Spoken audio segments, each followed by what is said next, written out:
In this chapter, we'll be discussing about margin trading. So, margin trading refers to a process where investors buy more stocks than they can afford. First, you open a margin account with the broker. The broker will be collecting some money called initial margin from you. Then, when you do trading, you have to pay some minimum margin. That is like some percentage fixed by the broker.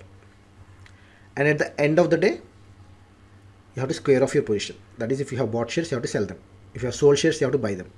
So this is confusing. So let us go step by step. Say you have 6,000 rupees with you. You are a small investor. You have only 6,000 rupees with you. Now you want to say buy shares of SBI. Currently, say the share price is around 260. Let us say 300. So with the 6,000 rupees, how many shares can you buy SBI shares? 20 shares. Because the price is 300, you can buy only 20 shares. So let us look at SBI share price movement over the last 1 month. Pretty flat. It was around around 260 mark. Okay, so with that such little moment, you're not going to get any profit.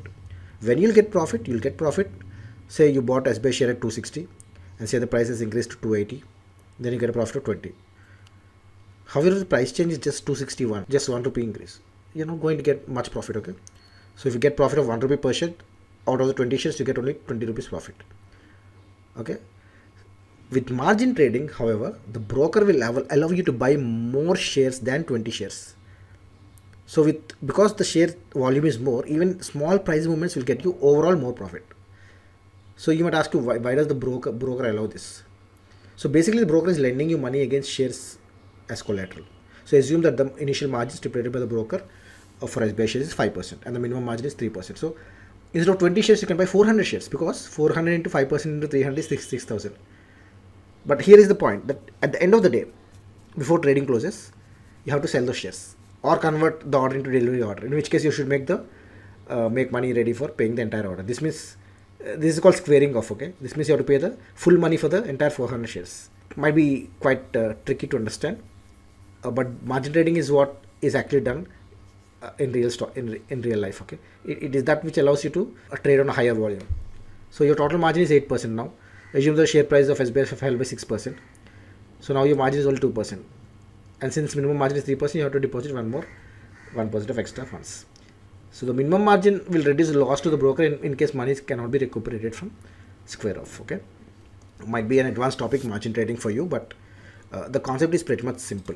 Okay, in the example of SBI, which you're taken with 6,000 rupees, you're only able to buy 20 shares. Okay.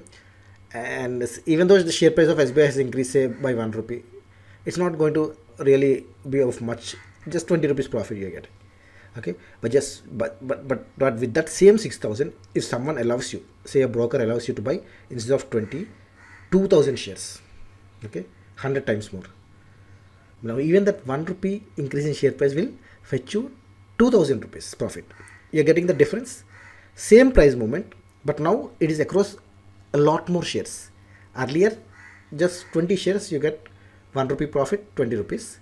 Now the same 1 rupee profit, because the number of shares is 2,000, you'll get 2,000 profit. Okay, that is what margin trading allows you to do. It allows you to, with small amount, you're able to trade on a higher volume because the broker allows you to do that. He's essentially lending you money against shares as collateral. How this operates is a bit advanced topic. The margin, the initial margin, and all this which were discussed, the calculation might be difficult for you, but you should at least understand the basics of the advantage of margin trading. Okay, and if possible, what is squaring off, you should be able to understand. Squaring off means at the end of the day, the investor has to square off the position. It means you have to pay the full money for the entire. I mean, you have to sell the shares before trading closes. Okay, or convert it into delivery order.